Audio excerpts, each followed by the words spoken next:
Welcome to another Coop Conversations podcast episode. Each episode features different guests from various parts of the world. Through these conversations, you'll learn more about housing cooperatives, whether we're speaking to people who live in a housing co-op, work in one, or are simply introducing the concept and benefits of community-led housing in our city. I'm Julie Lapalme, Secretary General of Cooperative Housing International, or CHI. I deliver CHI's work program, which includes communications, education, knowledge sharing, governance, and collaborations. CHI is one of the sectoral organizations of the International Cooperative Alliance, which is the global apex body representing all types of cooperatives. CHI raises awareness about cooperative housing by promoting its successes on a global level. We also facilitate networking opportunities via knowledge sharing events. If you go to our first podcast episode, we explain housing cooperatives. If you want to learn more about the different types of housing cooperatives or find out more about the work we do, please head over to our website at housinginternational.coop. Today, we talk to Ana Džokić, who is currently on an island in the Adriatic Sea. Ana is an architect based in Belgrade and Rotterdam, with over 20 years of experience pioneering unconventional approaches to the challenges of contemporary urban development. She is a founding member of 6 different civil society organizations, or collectives, including 2 housing cooperatives and 1 energy cooperative. I like to add a fun fact about the city that our guest is from, so since Ana lives in 2 cities, you're getting a bonus fun fact. We'll start with Belgrade, which is the capital of Serbia. Belgrade is one of the oldest cities in Europe, with settlements continuously existing here for at least 7,000 years. This would explain why, over the centuries, Belgrade has been known by 15 different names.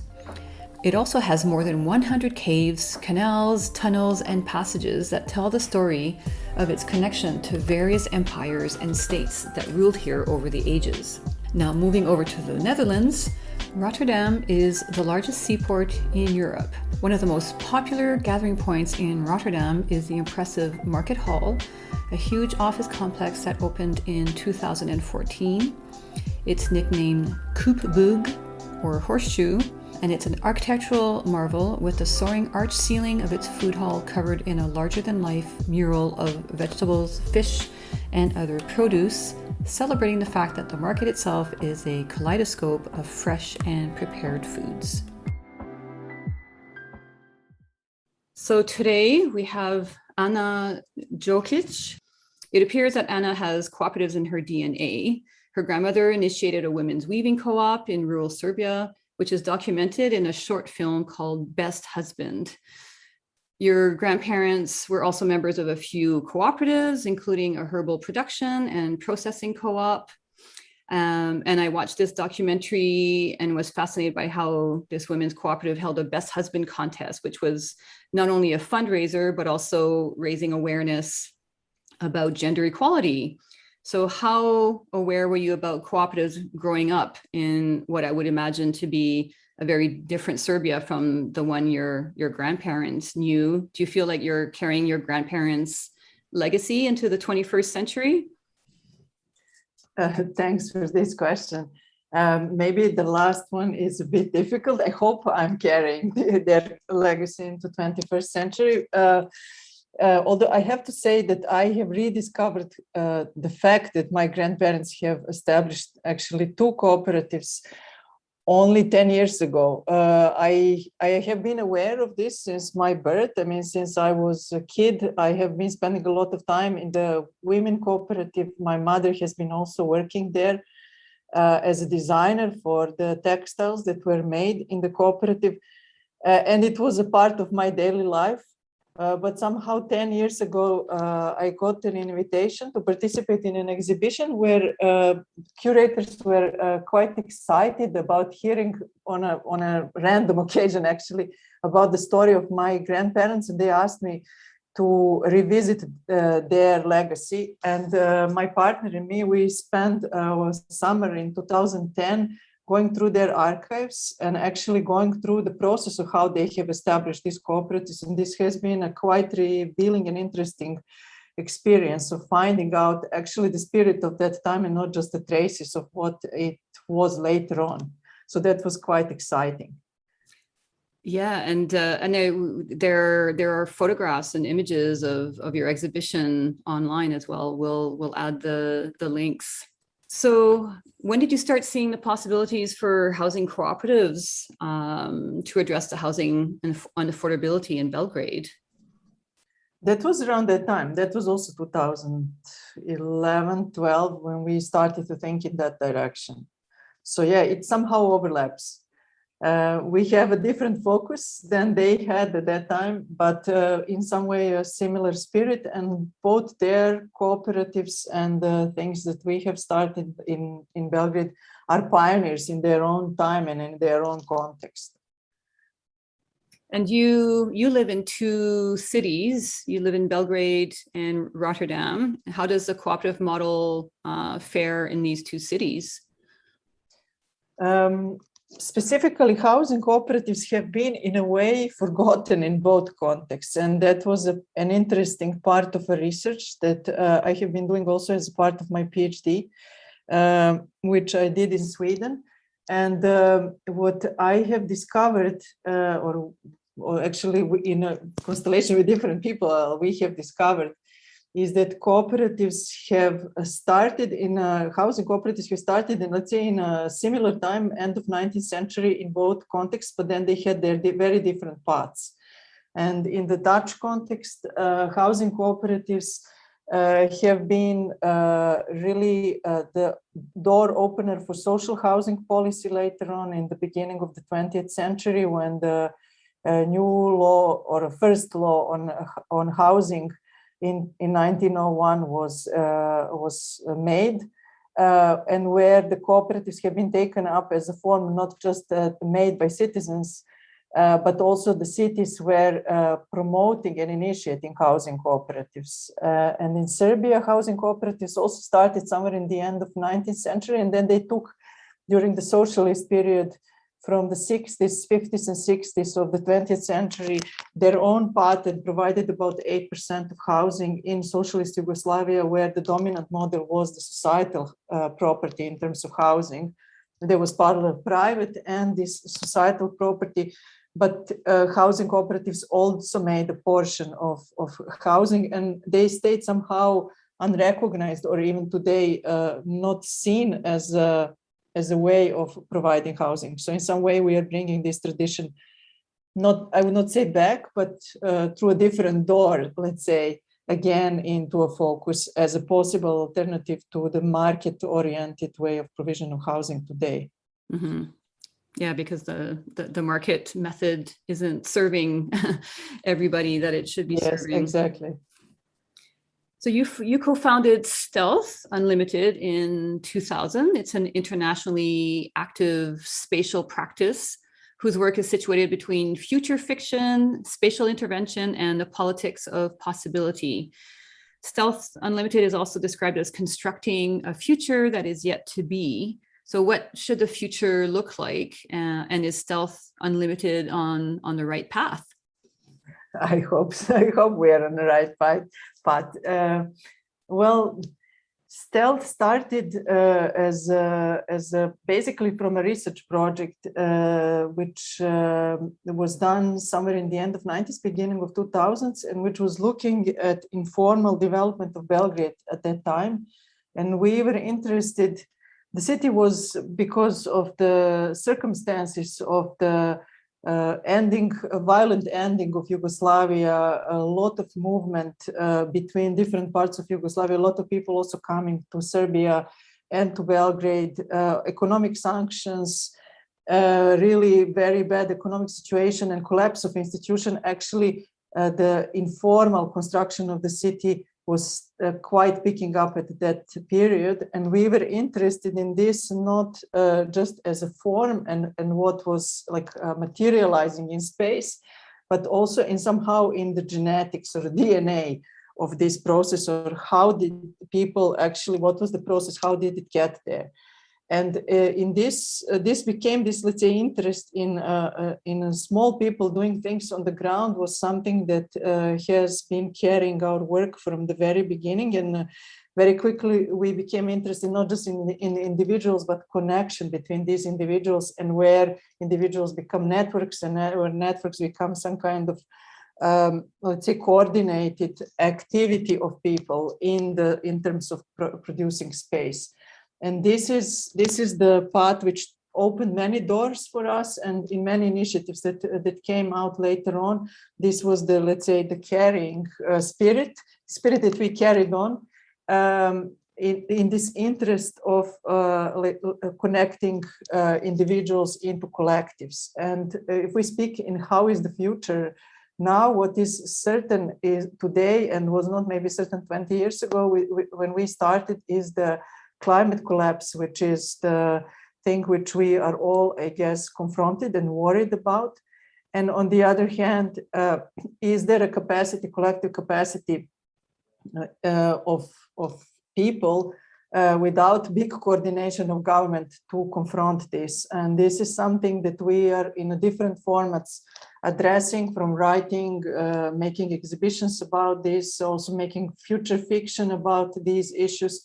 And always we somehow start from our own experiences and our initiatives that we are part of as some kind of coil from which we go on into, let's say, imagining how this future would be, and hopefully how we can survive in it, because we think that the future will be rough and tough for many, and that collective way of organizing is a direction that could help people actually in difficult times that are ahead of us. And that's where cooperatives are also important. Yeah, well, it's interesting that you mentioned that, because I've been thinking about, and it's interesting that you mentioned the climate collapse, because, you know, when we talk about, you know, language and vocabulary to describe what's happening, you know, like we've definitely moved away from, you know, climate change, which was a term that was coined by, you know, the fossil fuel industry.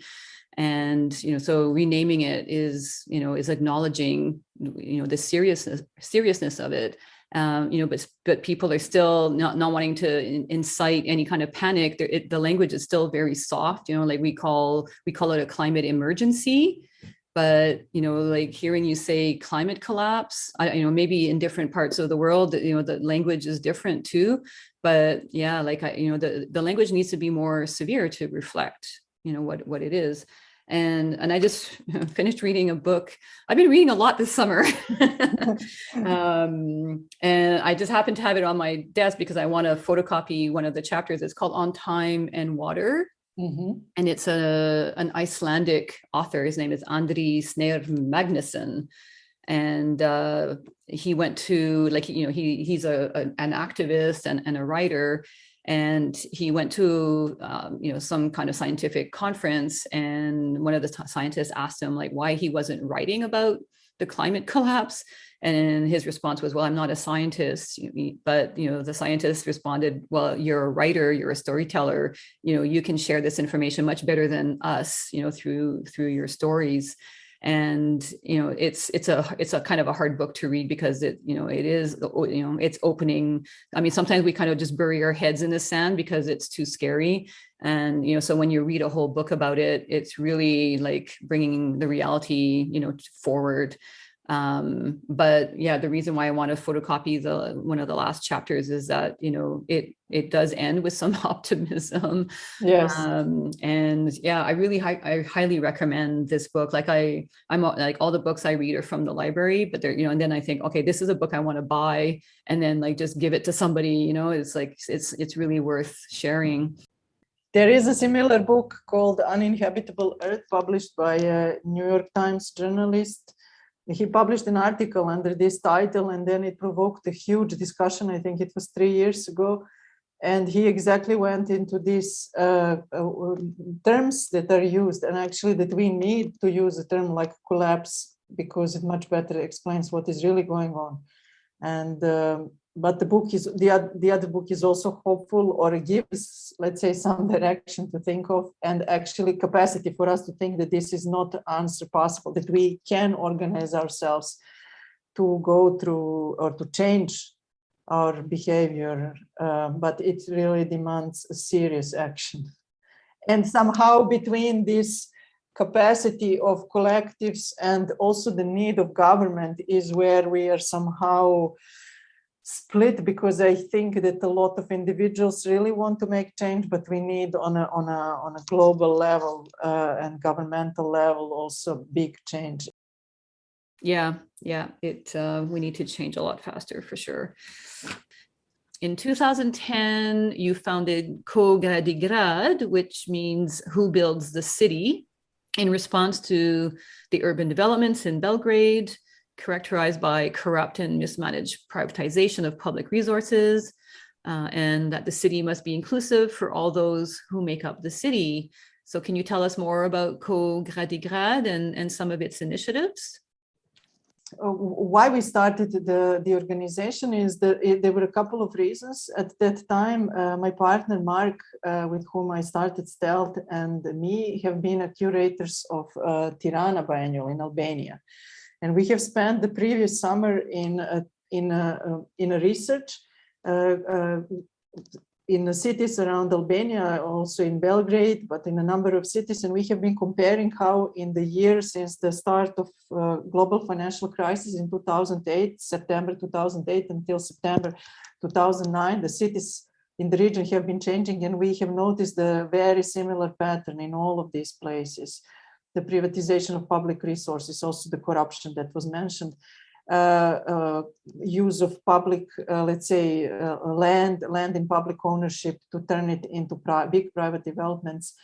And what we also realized partly to that was a period where the first initiatives, local initiatives, mainly young people, and some of them also architects, like let's say from our profession coming, have been involved in confronting these projects, and we have been inspired by this. We came to Belgrade and started to talk with a friend who was at that time working in a local cultural center called Rex, and she pointed to us another person, Marko, who was at that time a student of political science, and we put forces together and organized the first event, which was called Who Builds the City, with a question mark, and trying to answer these questions. And it was a really amazing response and a lot of interest in the topic. And from there on, a number of new and other organizations started to deal with this issue, which I think is really a big achievement of us somehow starting something. And 2 years ahead, we have decided to not just be a platform that would give a space to others to talk about issues and to make connections between different organizations, but to start tackling issue that we found no one is tackling, and that was issue of housing or unaffordability of housing itself. And that's how our interest or our direction in the cooperative housing started. And maybe we'll speak about that a little bit later, but something that came out of this, of the series of, let's say, we had the monthly meetings where we were trying to articulate what is a collective solution to the unaffordability of housing. And after, I think, 3 years of work, we figured out that actually we cannot just look at the cooperative housing as a solution to the unaffordability of housing, but we have to look at the bigger housing situation and try to connect various housing struggles. So people who are evicted, people whose former workers of certain companies who were housed in the property of these companies who are privatized, and what happens with them, people who cannot afford to pay bills for electricity or for heating, who want to switch off of the central heating, and what's happening with them, and how the big apartment buildings are organizing. So we organized an event which was called so-called housing issue in 2015, and this was the start of us, us triggering and also being part of various housing movements and struggles. So in 2017 we have been as Gradi Grad also co-initiators of a new group which is called Collective Action Roof Above One's Head. which became like a very strong anti-eviction movement. And later on in 2019 or something that is called the movement, and from last year called Movement for Housing Equality with 5 other organizations. So we see this housing struggle, let's say, much bigger than just the cooperatives, and the need to really raise awareness on one hand of the fact that market is not the only way to provide and resolve housing. And maybe just to give some figures which are important to understand the severity of the situation. In Serbia, 98% of housing is private. About 1% is publicly owned. And part of that is social housing. While there is much bigger need, according to documents that the ministry, which is dealing with housing, provides, about 70% of people are in need of some housing support, either being social housing or some kind of financial support to provided for them affordable situation. Only 10% can afford loan credit to buy an apartment, while basically market is the only way, except if you let's say inherit something, have that luck to inherit something, then buying an apartment is the only way to get to it. So when you put these figures together, you understand that almost everyone needs some kind of support to resolve their housing needs. Mm-hmm. Yeah, like 90%. Yes. Yeah. But then 98% of the housing is private. And so is there a lot of private rental available? There is like 14% is rental of this 98%. So that is rented, but mainly the people who are renting are small owners, like they have one apartment where they live and then they rent another one. But more recently, in the last few years, there has been a big boom of real estate, and another interesting figure is that only 5% of population buys actually the apartments that are produced, and 84% of that is bought in cash, which means that these apartments are not really there for living.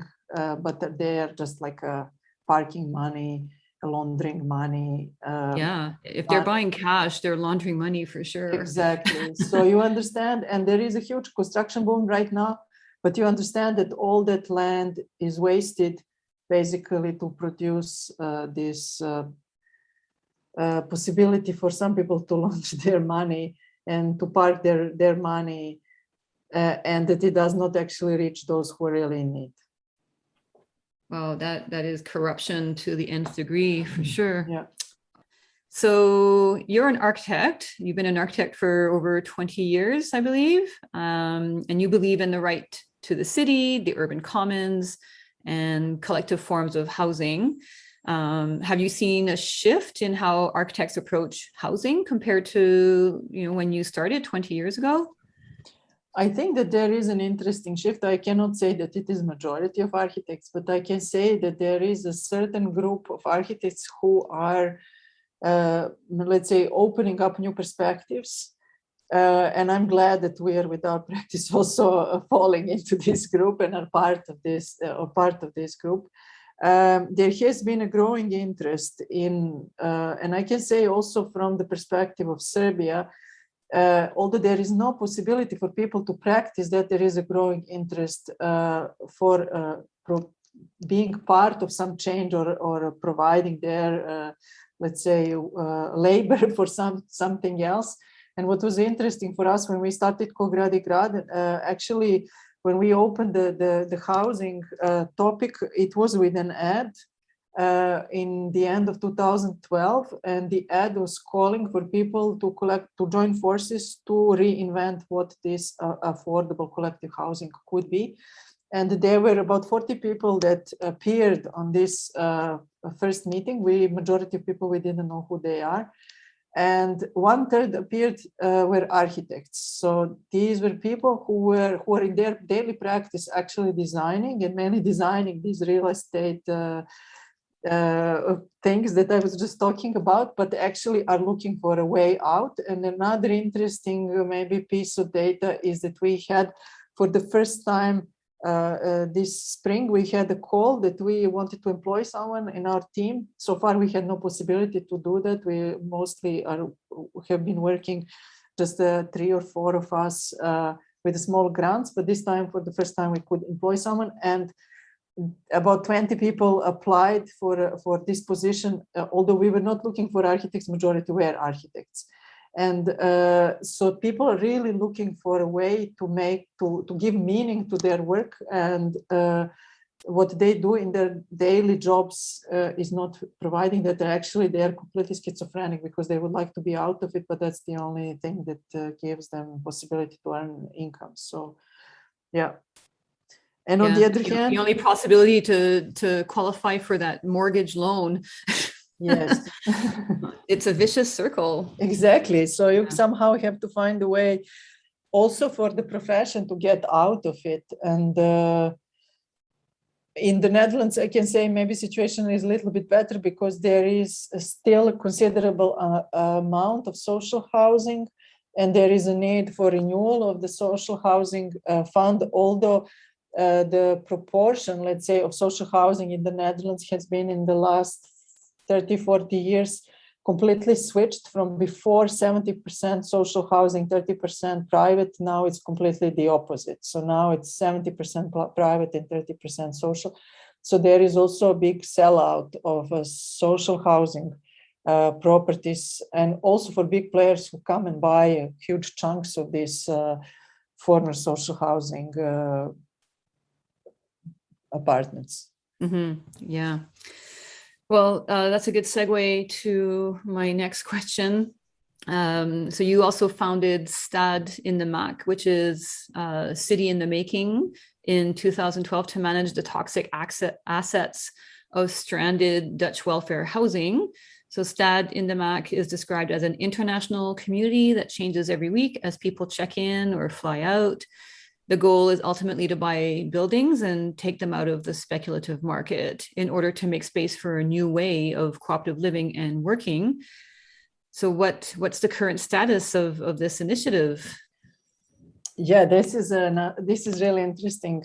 I mean, all this is interesting story, but Stad in the Maak is interesting for us because it is, or for me, because it is a project in which we have managed to get to the material side of things. While Gradi Grad is still developing its concept, with Stad in the Maak, we very quickly dived into really practical side of organizing, and we had a luck and possibility to start from 2, let's say, abandoned, I would say, or neglected buildings that were bought by a social housing organization.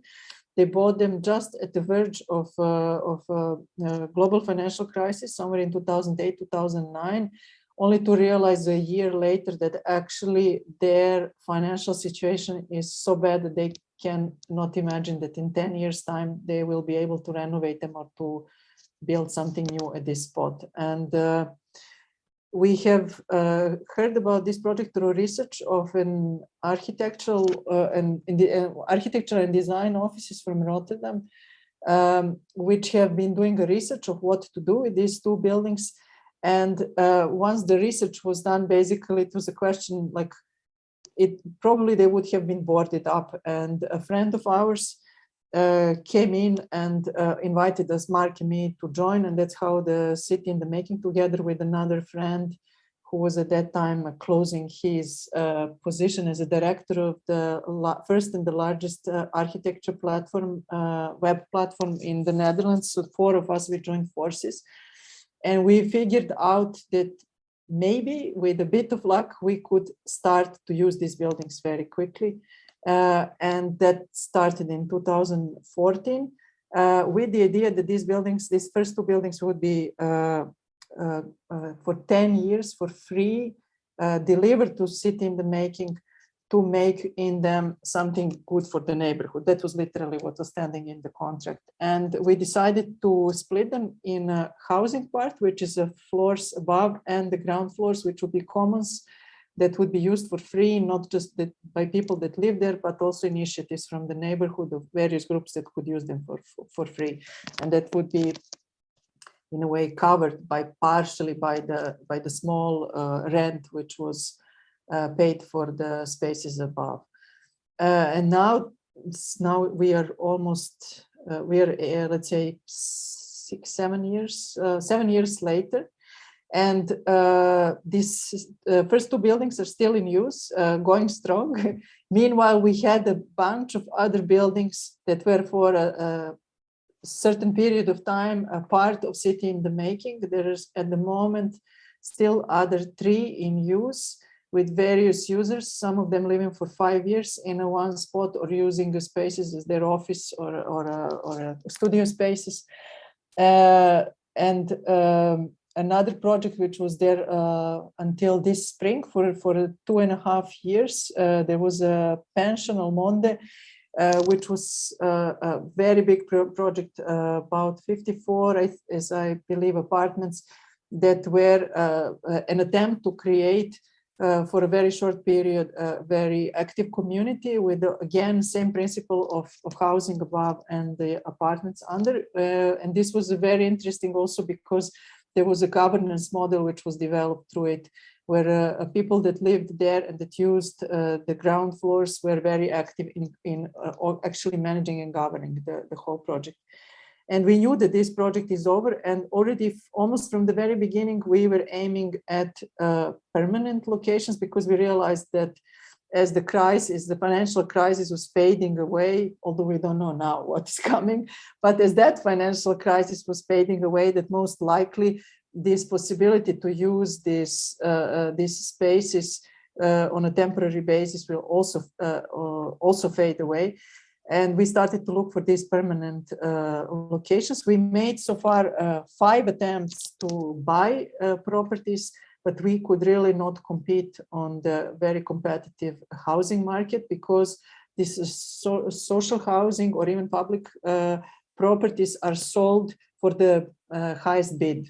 And very recently, only very recently, the city of Rotterdam decided to introduce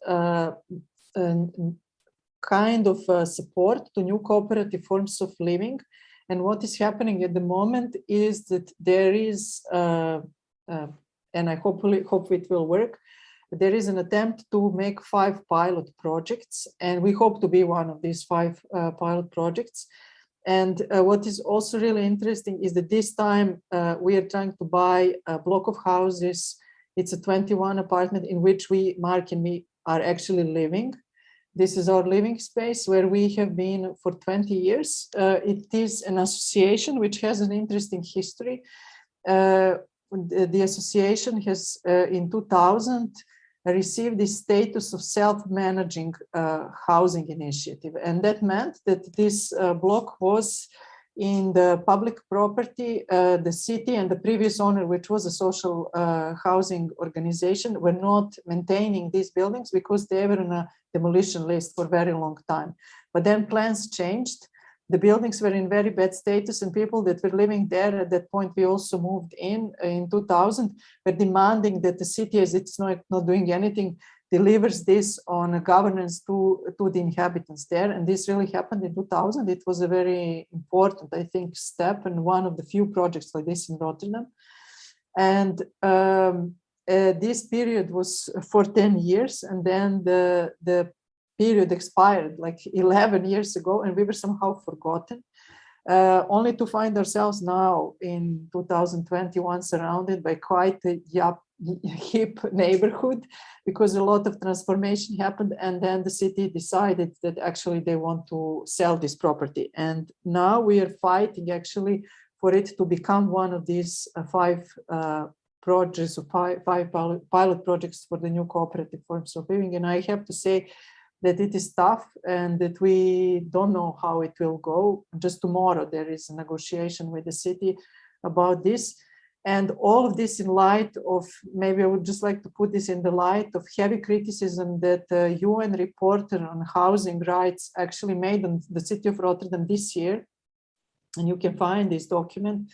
Was very critical on the Rotterdam housing policy and violation of human rights in one particular neighborhood was the focus of it, but where they actually decided to demolish social housing in place of giving much, let's say, more expensive space, but much more expensive housing without really providing appropriate solution for the people that have been living there. So this is again like a context which is important to have in mind when we speak about our attempt as well. So you're kind of a modern city nomad yourself. You're living between Rotterdam and Belgrade. Yeah, we try, but Corona in some way, COVID crisis made us more stick to one place more than what we were hoping for. We spend in Belgrade most of the time, but usually the idea is that we are half one, half the other. Okay. So I have to say that we have been marking me quite, let's say, physically absent from Rotterdam, and also more like from a distance, being part of these new developments and attempts. So to continue along the list of organizations that you've helped found, in 2019, you co-founded Pametnija Zgrada, which also means smarter building, the first housing cooperative established in Belgrade in 20 years.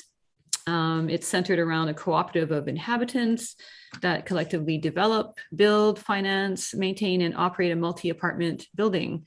So, so is this where you're living when you're in Belgrade? No, this is not where I'm living. Pametnija Zgrada actually has not yet developed a project. Oh, okay. But what is we have started in 2019, and this has been directly a result of the work of Gradi Grad. So the people of Gradi Grad decided, instead of just like speaking about cooperative development and developing a model, to actually set up a cooperative themselves or ourselves. And in 2019, 6 of us have registered the first housing cooperative in almost 20 years. And this, maybe it's interesting to say that the housing cooperatives have been active in Serbia until 2004-5, let's say, active. And that is the time when the support for housing cooperatives has stopped. And until that point, there was a possibility to get a land under specific easier conditions, to get also to materials with a certain reduction in price, some support in getting infrastructure prepared for the projects. And from that moment, all of these possibilities have been cancelled. So housing cooperatives from that moment were pushed to behave like any other market developer. And that is the reason why housing cooperatives have actually faded out. And some of those that still exist are actually still living on, let's say, selling to private owners the apartments that they have. Because the original cooperative model in Serbia or in Yugoslavia was the one where people joined forces through cooperative to develop a project. And then once they pay their part of the mortgage to the cooperative, they become private owners of the apartments. And we want to make a difference to this. I mean, we want to make a different model, which is not based on individual ownership of apartments, but where the ownership is collective and actually the properties stay non-speculative for the duration of the existence of the building, and not just for the first, but for all the other generations. And in the beginning, our idea was that we would start the project ourselves and then, let's say, invite people to join us. But what is interesting is that this year we have been approached by 2 groups who are interested in the model that we propose and would like to develop it with us. And one of them is starts from an association which is called Intergenerational Volunteer Center. Both organizations are from Belgrade, and they are a group of seniors who are interested in developing collective housing for seniors, or actually now we are pushing it more in the direction of intergenerational housing. And we have been really excited that there is a group which is for 4 years thinking about it, and we even didn't know about them, and they are in Belgrade. And we have just 3 weeks ago, we had a workshop in a village outside of Belgrade where we have been spent 5 days in setting up the program of what would be the program of this project. And as we speak now, there are interviews going on with people interested to live in this project. So that is very interesting. And another group is partially our members of Pametnija Zgrada and of Gradi Grad. One of our members is a part of another collective which is related to a particular neighborhood. It's one of these informal neighborhoods with a lot of informal construction that happened in the last 20, 30 years. And it's a quite segregated area with a local school to which now the only pupils are Roma kids. And they work, this collective works with these children and uses, let's say, the example of the school as a public space to generate very different kind of, let's say, dynamics in the neighborhood, and to somehow try to push this segregation out. And they would like to construct the housing and the social center, let's say, as a combination of housing and social center in this area. And this is very interesting also. And we have just recently came or found a plot of land that would be perfect for the development. And now are figuring out, actually, because we very quickly have to find finance to pay 10% of this money and to book it, let's say, for a year, so that in 1 year we can buy it completely. So it's very exciting and interesting period at the moment. Oh, well, that's a great development. Congratulations. Thanks. I mean, it's tough, but I'm really hopeful. And it's interesting that there are people who are interested to push for this, and the initiative is not necessarily coming just from us. I mean, they heard or knew, one group, of course, knew about our, let's say, model, but the other one was somehow on the edge of it, knew a bit about it, and was going its own way. And I think it's now really great that we're coming together. So, the Pametnija Zgrada means smarter building. So you described the organizational side of things and more of the community-led aspect. Is there a physical aspect of the smarter building label as well? Yes, there is. It was a sort of a joke in the beginning when we started to use this name, because we wanted to somehow point, because at that point we started to use the term smarter building already from 2012, when we had this ad invitation for people to join forces to think of a collective way of organizing affordable housing. And at that time, there was this term of smart house or smart building coming up. And we wanted somehow to point that this energy efficiency and let's say the resources are very important, the material side of it, but that this social aspect adds to it this smarter side.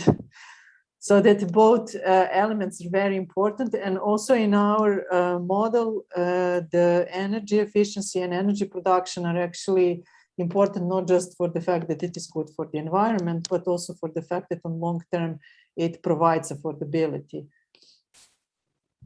Nice. So now we're going to move on to talk about MOBA, which is how I met you. Was through MOBA. So you're also a founding member of this organization, which is a European Cooperative Housing Society, the first housing cooperative in Europe to go beyond individual country borders, correct? I didn't know this. It might be. Maybe I'm making it up. And since all the members of MOBA were struggling with housing problems, you came together to work as a collective, just as you were explaining with all the other collectives. Rather than solving these problems, individually, it's a better approach to come at it on a collective basis. So can you describe to us how MOBA came about and who is part of it? Yes, sure.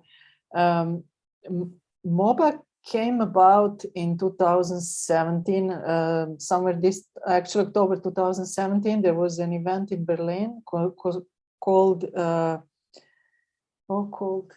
Experiment Days, and it was an event of community-led housing organized by already established organizations that have, let's say, projects of community-led housing all across, I believe, Europe. And we have got invitation from outside of Urban to join this as Gradi Grad, and that I'm not yet registered Pametnija Zgrada, but as initiative to start up cooperative housing in Belgrade. And there were a number of organizations from Central and Southeastern Europe that were invited to come there.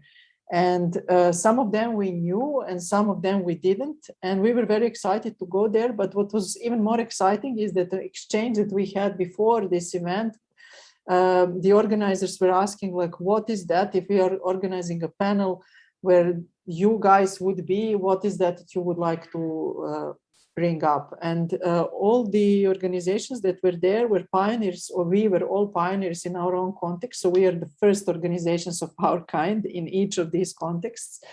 And we were all so far looking at examples mainly from Western Europe. And no really peers in our own context in the former socialist countries, where there was a very different system, a provision of housing, also financing institutions are different. There is much also, in some way, lost trust in the collectives and cooperatives. And these, let's say, examples from let's say, Western Europe or Northern Europe were good, but somehow not comparable for us. And one of the things that we all realized is that maybe we can even push and create a critical mass, and maybe find people that are interested to build pilot projects and stuff like that. But what we had the difficulty is to find finance for our projects. And I mean, I can say on the example of Serbia, we don't have a cooperative bank or ethical bank. There are no even credit unions. They have also been discarded by the state by the same acts, like in 2004, 2005, legally abandoned actually the cooperative unions. How do you say, the saving unions, cooperative unions. And so there are no natural financial partners for housing cooperatives. And then if you go to classical commercial banks, these are mainly foreign banks, which are now operating in all of our countries, and actually the same banks which operate in all of our countries, but they have no understanding for cooperatives.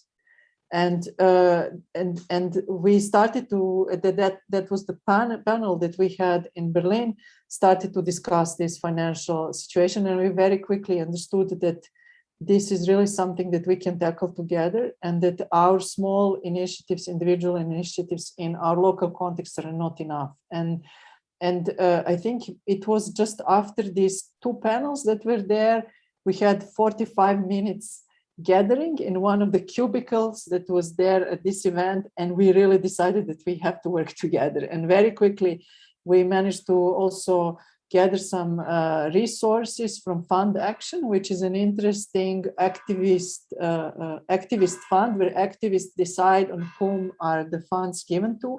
So we applied as this, not yet MOBA, but as this group of starting housing cooperatives from our region.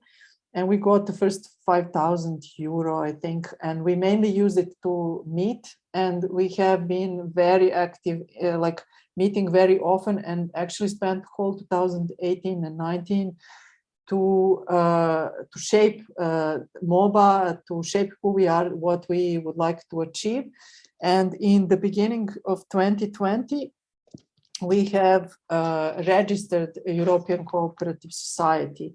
And it certainly was the first European Cooperative Society in Croatia. We registered ourselves there because in Croatia there was a possibility to have a housing cooperative as a non-for-profit organization, which was important for us for the reason that we both wanted to manage, let's say, donations on one hand, and also other forms of financing. And the idea of this organization is also not to make profit of any kind. So we managed to do that. And another interesting and important step has been that this year we started a MOBA Housing Development Fund. And this has been a very, let's say, fundamental step in what we are about and what we are doing. So this development fund is being funded how? That is an interesting point. The fund, so the establishment of European Cooperative Society has been financed partially by the same fund action, this activist fund. So the next step we made is to apply to this activist community with the idea to really establish an organization, which they greatly supported. And because the European Cooperative Society is based on shares, so we had to let's say put these initial shares into the organization. And then the next step, we applied to ABZ, Solidarity Fund, to establish the MOBA Housing Development Fund itself. And that we received this 30,000 Swiss francs, and a big chunk of this is actually used to start up the fund. And this June, we have decided to split this money to two pilot projects. The one is in Budapest, where the second group is to establish a cooperative housing, and in Prague. So this money has been, it's for 1.5 years for them to buy two existing buildings, actually renovate them to these communities. Oh, that's amazing. And just a few years ago, MOBA didn't even exist, and now you're allocating money to other fledgling co-ops. Yes, and we really what is really great is that we have found with ABZ great support from ABZ, and we think that really in this first initial phase, the fund can really greatly profit from well-established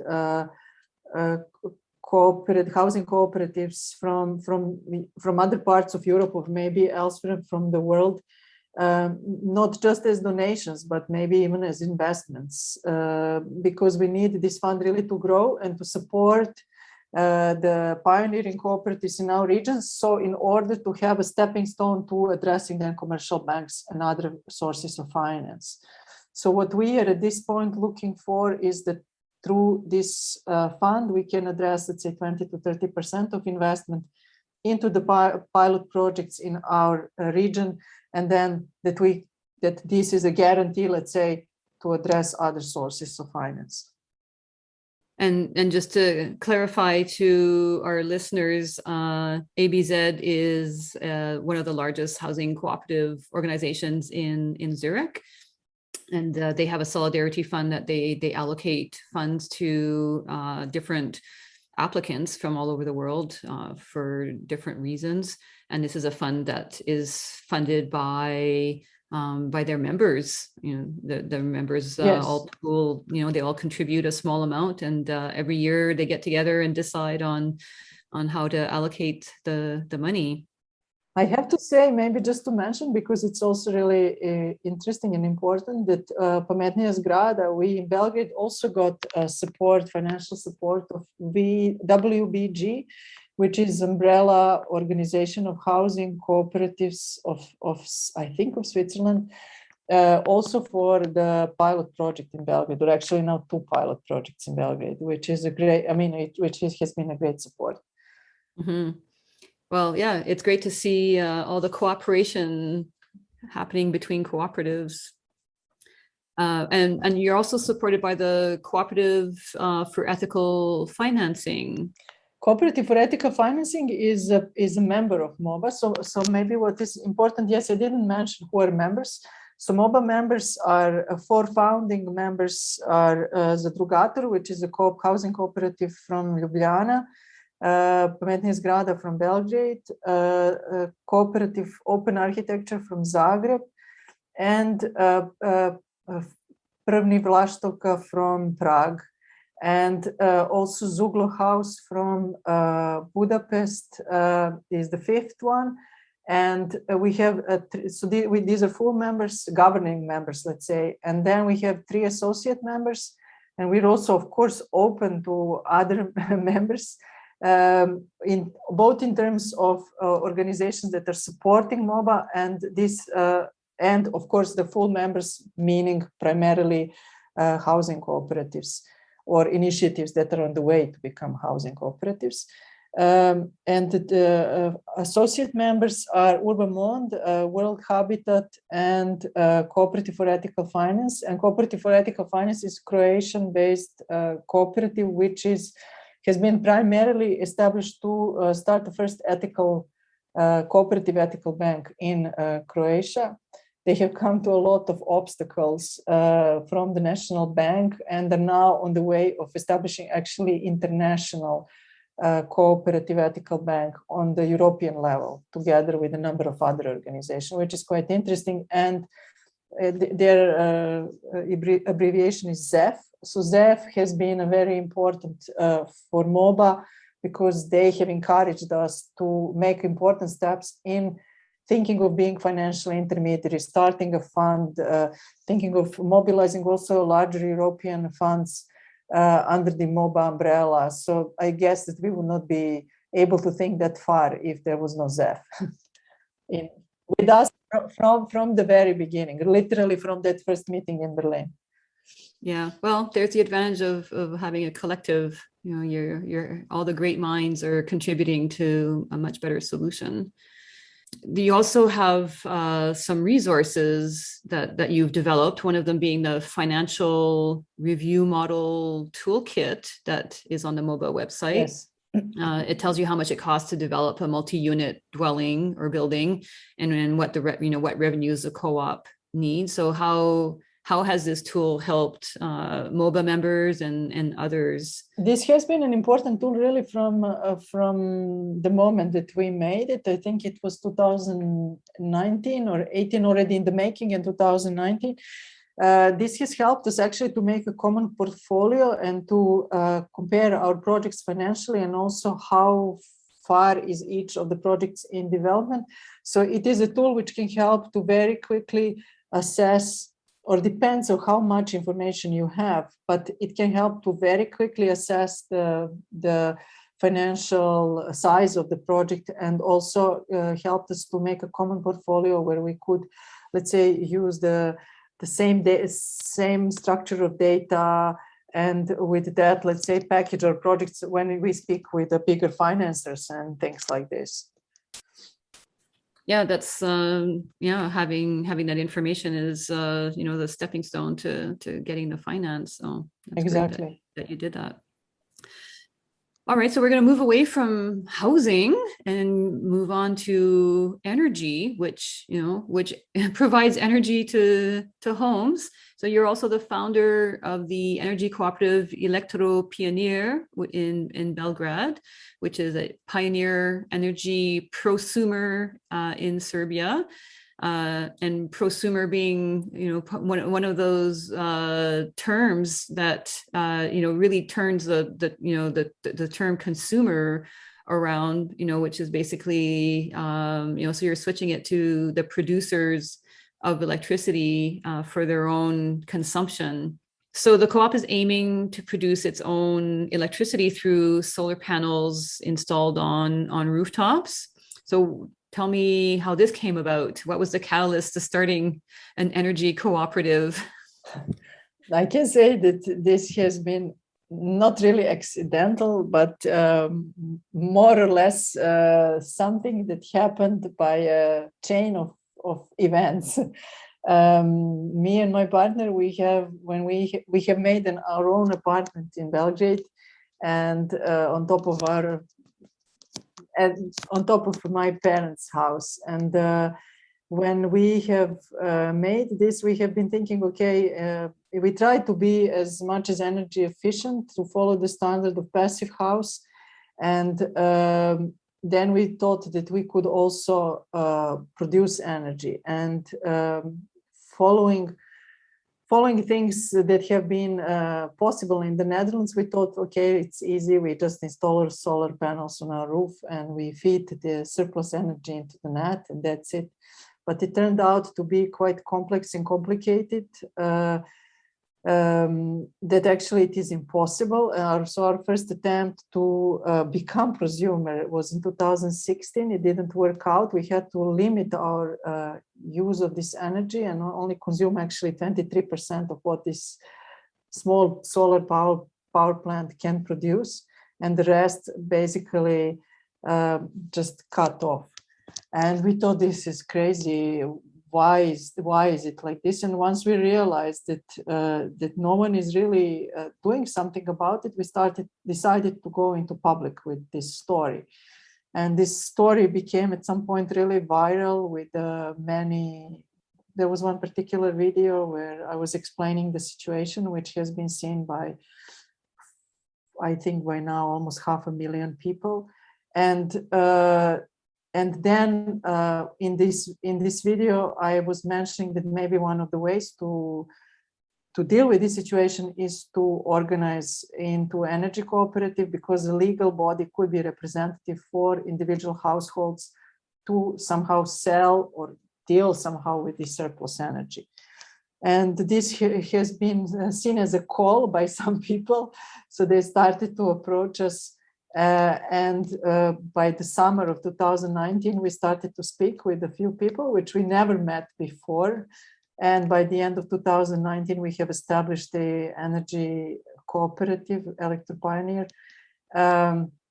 And today we don't yet produce because the legal framework has been very tough on us until recently. And I have to say that few weeks ago, households could actually become prosumers in Serbia. So what we are working on, one thing was, of course, to somehow shape the possibility for this. And we have been quite active in the legal procedures to make this possible. And the other thing is that we would like to be cooperative connects these individual households on the longer term. But on the other hand, also we would like to create a larger power plants which are financed by citizens. And there are two energy cooperatives in Serbia today. And what is, I think, really interesting is that, especially now, I don't know what's going on, but these last days we have been approached by 4 or 5 different organizations on how we can work together. Would we like to be part of this or that?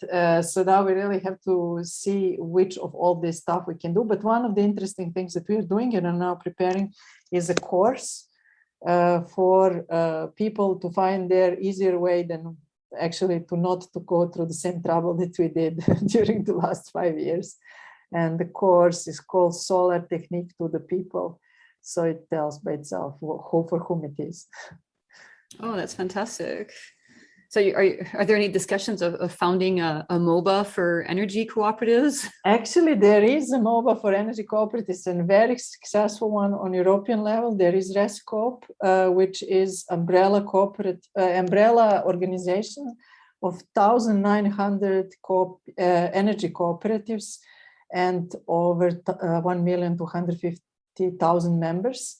And I have to say that we are very proud to be the first member of ResCoop from Serbia. And I think the second or third from the Balkans.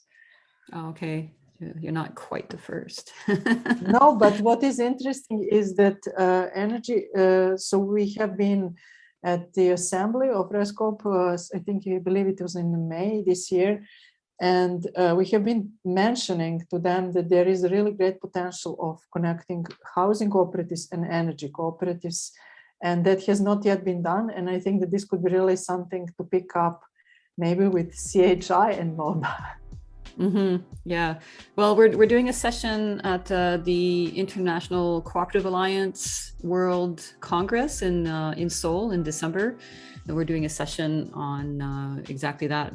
Housing, energy cooperatives and housing cooperatives, and there's very very little synergies, between those two sectors, and there's so much potential. So hopefully that'll be the catalyst. Yeah. So you're hoping to go very big with Elektropionir, like you have visions of investing in larger solar panels on roofs all over the country. Yes, on roofs, and not only on roofs. We will see where all is possible. But we are looking forward to this collective investment as well. And I believe that this individual production will now get easier with the legal framework. But this collective production is still a challenge, and it's uncertain how that will go. Well, thank you for sharing all of these stories. Thanks a lot. This was really nice and fun, and great questions. And you really spent a lot of time to find out about all these things. So enjoy the rest of your time on the Adriatic Sea on your island, and hope to see you again. All right. Thanks again, Ana. Take care. Thank you. Bye.